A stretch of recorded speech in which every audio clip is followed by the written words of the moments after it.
పోతుంది. ఈ టబ్‌లో వచ్చేసి నేను చుక్కకూర, కొత్తిమీర 2 కలిపి ఒకే టబ్‌లోనే వేశానండి. ఒక హాఫ్ పార్ట్ చుక్కకూర వేశాను. హాఫ్ పార్ట్ కొత్తిమీర వేశాను.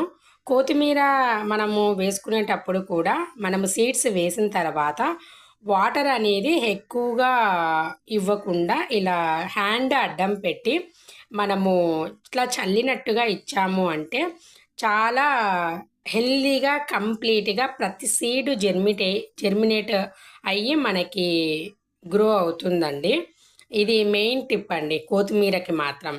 ఎందుకంటే మనం ఎక్కువగా వేసాము అంటే అది లోపలే అతుక్కపోతుంది ఆ సాయిల్‌కి. అప్పుడు సీడ్ జెర్మినేట్ అవ్వదు.